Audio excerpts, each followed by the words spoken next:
Hey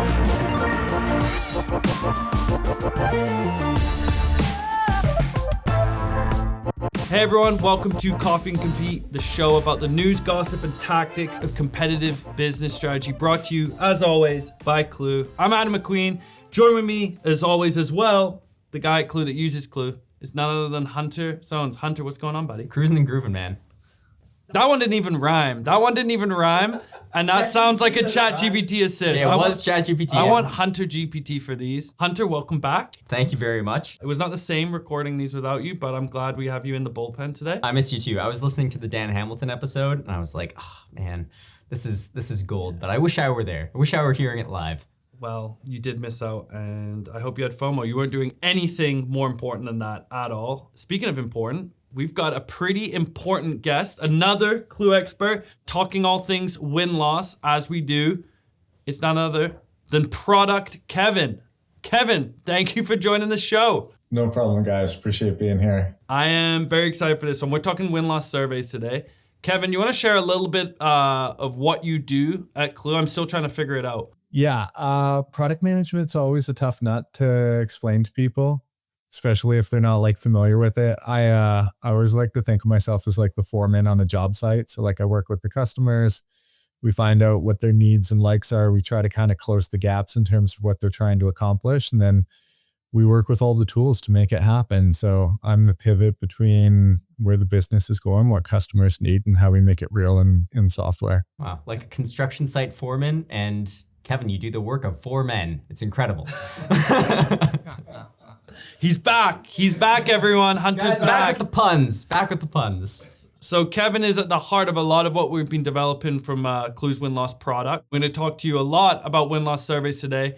Before we do so, a little housekeeping. Exciting news as well on the topic of win-loss. Our VP of win-loss, co-founder Ryan Sorley, is releasing a book. It's announced to the world now. We will be releasing that book April 2nd. Blindspots, the guide to running and launching a win-loss program.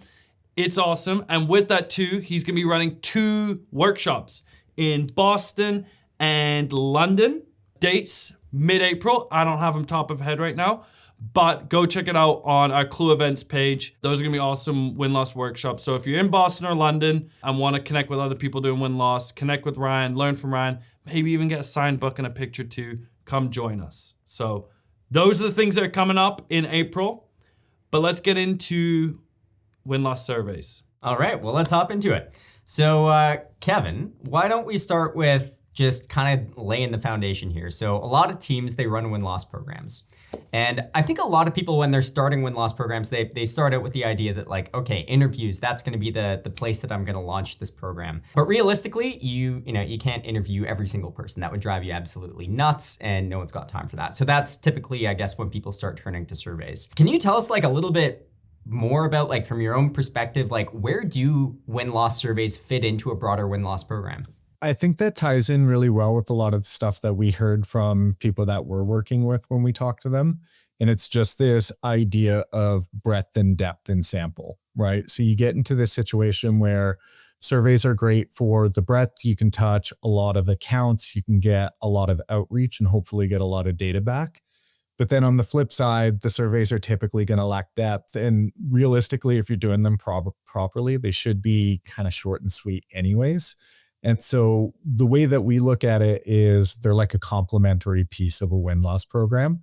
And a lot of that is seen in how we've developed the app over the last year or so, where you have like the in-depth research. You have the bring your own interviews, which is kind of like that mid-tier internal run, more cost-effective interviewing. And then rounding out like that trifecta, if you will, is the surveys. And then so now instead of like having to make decisions of, okay, well, I want to interview 10 accounts this year, and that's going to be very time intensive. You can still go ahead and interview those 10 accounts, but then why not try to survey 10,000 other deals in your pipeline and see what you can get back? And the way I think about it is just kind of like the signal to noise ratio. So when you're looking at surveys, they're going to be lower on the signal, 100%. That's just the nature of the business there. But at the same time, if you're getting more of that data back and you're starting to see the trends come out of the surveys, And then that trend data from the surveys is really reinforcing some of the things that you're learning in interviews. You start getting like this positive feedback cycle where you're going, okay, yeah, we don't have a ton of interviews, but we're also seeing this signal confirmation in the surveys. So now we have more confidence in the sample that we're getting there. So it's really complementary. Right. Okay. So you've got your breadth, you've got your depth, your interviews are kind of, that's your absolute gold for, all right, we need to go really, really deep, but why not try and get a broader sample? Why not try and understand a little bit more about what the win-loss perspective is across a much larger cross-section of accounts? 100%. Yeah. It shouldn't be it shouldn't be an or. I think it's definitely an and equation. Like, why not do both? Yeah. Like the old El Paso, I'm pretty sure it was the old El Paso commercial. Why not do both? It's a porqué no los dos. Couldn't have put it any better myself, Kevin. In terms of you mentioned there sort of like surveys being like complementary, and they're obviously not going to go quite as deep, but they're bringing kind of trends in a larger sample size. Let's get into then what makes a good survey and a bad survey. Like it feels like you have got to be very precise with how you conduct a survey in order to get the information you want. So could you share maybe what you've seen, the good or the bad with these win-loss surveys? For sure. I think, where we're at today, like everybody has short attention spans. We're doing this show. It's tight. It's hunchy. Everybody's on TikTok and that kind of stuff. So one of the things that we see is, first and foremost, try to keep the survey short. And there's this propensity to go out and you get into a survey tool, and the tools make it really easy to ask a lot of questions. And you have things that you want to find out and questions that you want to get answered. And then, one thing leads to another. And next thing you know, you have like a 40 question survey, which in reality, like not a lot of people are going to complete. Like the notion of survey fatigue is real in terms of how many times people get asked to complete surveys in a regular work week. But then also like once they get into a survey, I feel like you guys have maybe seen this. You get the survey and you answer like the first page of questions and you're like, that was great. And then you get to step 2 and it's like, oh, there's 37 more questions. And then you just like slam the laptop lid shut. And you're like, I'm not doing this. So I think that's one of the big things, like short and sweet, number one.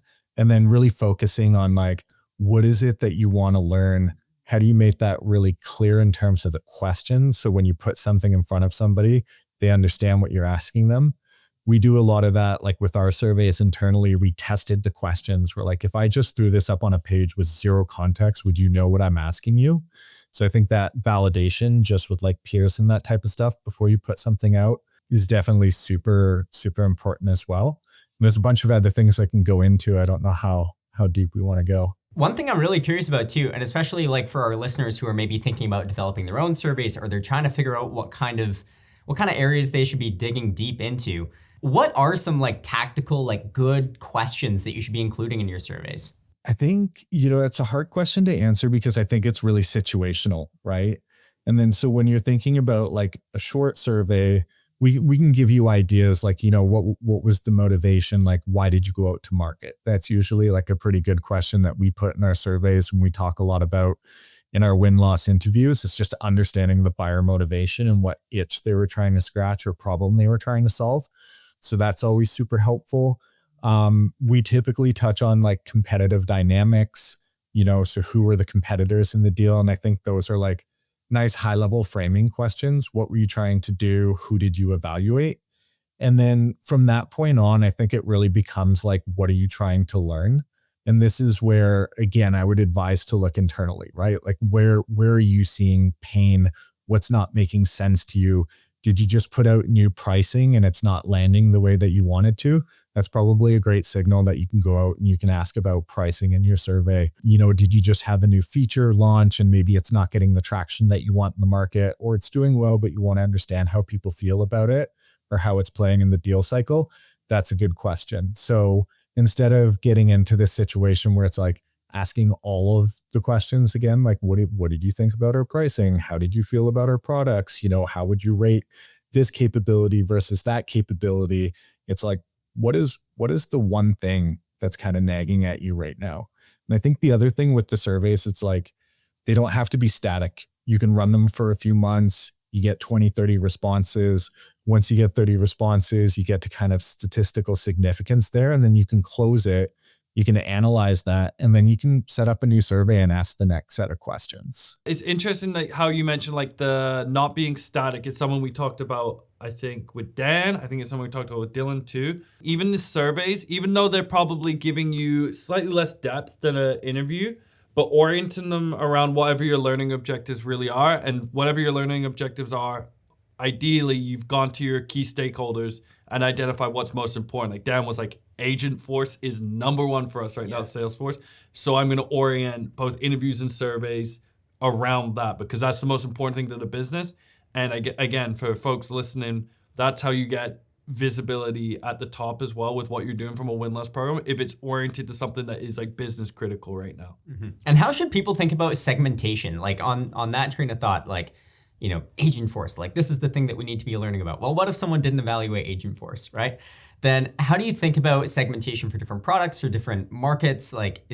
How should people think about that, Kevin? That's typically like one of the biggest pitfalls that you run into with this. And like when you look at a lot of the best practices around surveying, like one of the things that everything will tell you, like if you're looking at Qualtrics's blogs or if you're doing SurveyMonkey, is this notion of targeting the right people, right? So if just because you can survey them doesn't always necessarily mean that you should.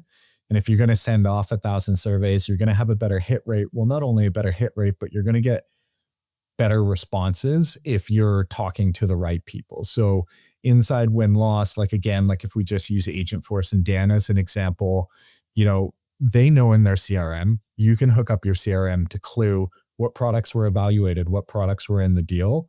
And then what we can do is we can create a customized stream for a survey, and we can focus on like specific products evaluated for the people that we hit with the interview. I like this.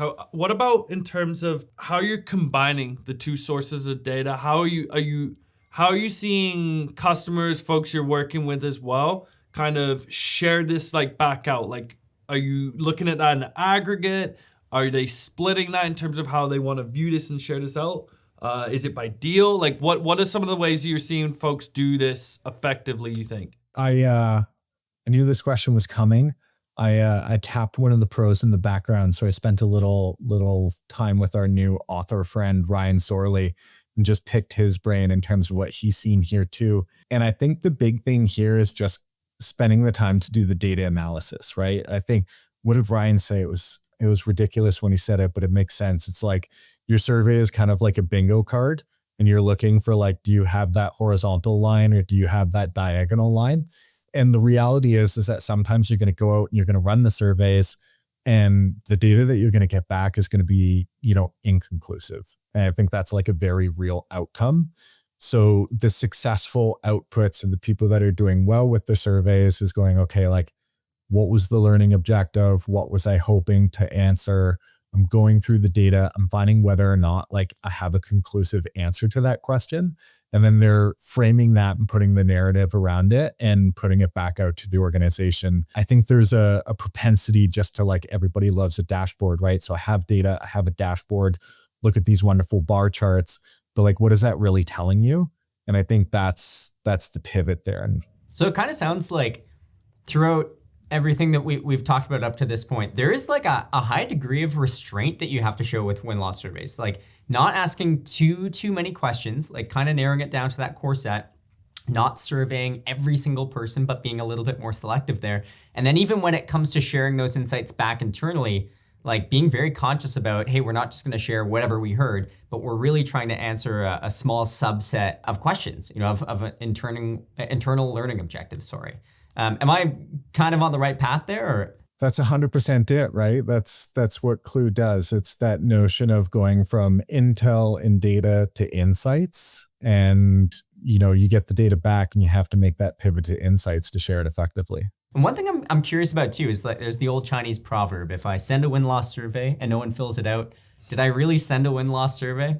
So what are some tactics that folks can use to maybe get higher response rates on surveys? Like, you know, we've heard like going through sellers is, you know, can be a really valid way of doing this, but maybe there's some times when you don't want to do that. What have you seen as best practices for getting those higher response rates? A lot of it comes down to the design. A lot of it comes down to the segmentation. So we already talked about that type of stuff, right? Like the longer the survey, the bigger the ask, you're going to kind of get diminishing returns there in terms of how many people are willing to fill that out.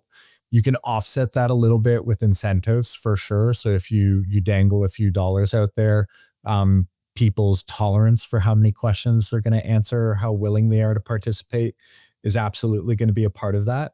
I think the other thing too is really just like the experimentation mindset. And this is a big thing that we're doing, where it's like you can send the surveys, you pause and reflect, and you look at the data, and it's going, okay, well, maybe the last 100 I sent didn't get the conversion rate that I wanted. So what is the subject line? Maybe we weren't clear enough in terms of the ask.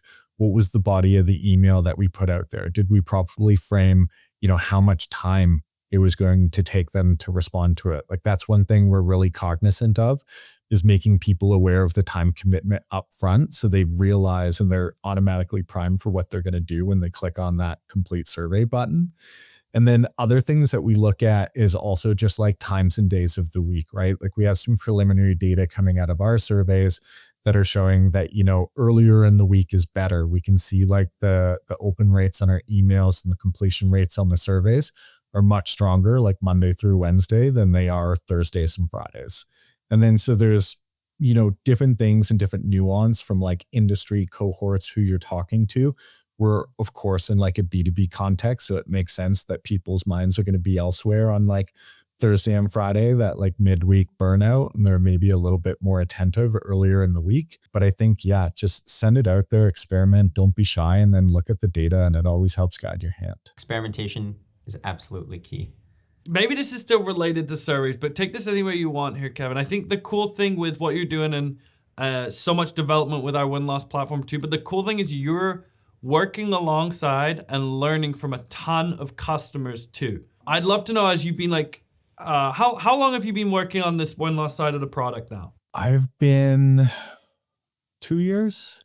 2 years. Around 2 years. What is the biggest maybe preconceived notion you had around win-loss that has been debunked or changed based on some of the interactions you've had with customers on like what a great win-loss program looks like and how they should be, how it should be like functioning? That's a good question. Well, I think the obvious one here is just the fact that surveys are hard, right? Like let's just be honest about it.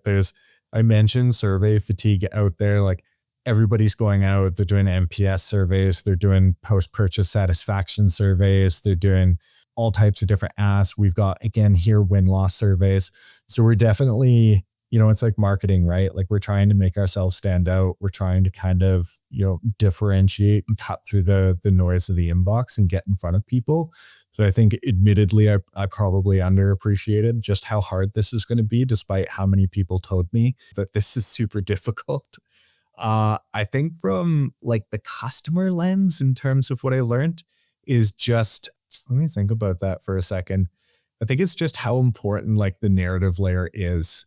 And then so everybody we talk to without fail is just like, the data is the data, but our buyers only know so much. And, there's that old adage, right? That the customer is always right. Well, the customer isn't necessarily always right. Maybe they misunderstood something.